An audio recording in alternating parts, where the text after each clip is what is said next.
কাল থেকে রোজা শুরু। এই রোজার দিনগুলো আমার খুবই ভালো লাগে, যেহেতু এটা বরকতেরও মাস। জানো তো, এই রোজা নিয়ে অনেক স্মৃতি আছে। যেহেতু আমি নানিদের বাড়িতে থাকতাম, তো ওখানে ফলমূল কাটা, সমস্ত কিছু রোজার যা কিছু আয়োজন সব কিছুই আমি করতাম। তো আজ কয়েক বছর হলো একা একাই রোজা করছি।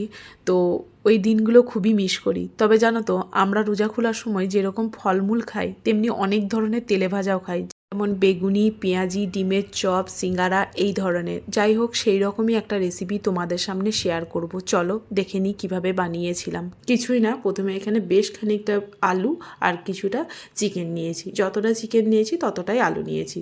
আলু আর চিকেনটাকে পরিমাণ মতো জল দিয়ে ভালোভাবে সেদ্ধ করে জল ঝরিয়ে নিয়েছিলাম। এরপর একটা প্লেটে আলুটাকে সেনে নিলাম আর চিকেনটাকে হাতে করে ছাড়িয়ে নিলাম।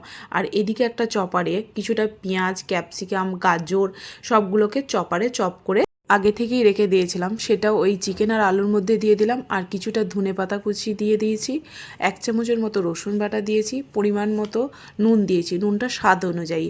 আর দিয়েছি কিছুটা অরিগানো, কিছুটা চিলি ফ্লেক্স, 1 চামচের মতো জিরে গুঁড়ো, 1 চামচের মতো লঙ্কার গুঁড়ো আর 2টো কিউব চিজ গ্রেট করে দিয়ে দিয়েছি। এরপর এটাকে বেশ ভালোভাবে মাখিয়ে নিয়েছি।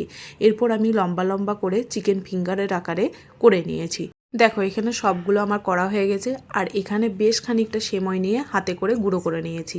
এদিকে একটা বাটিতে 2 চামচের মতো ময়দা আর সামান্য একটু জল দিয়ে ভালোভাবে ঘুলে নিয়েছি।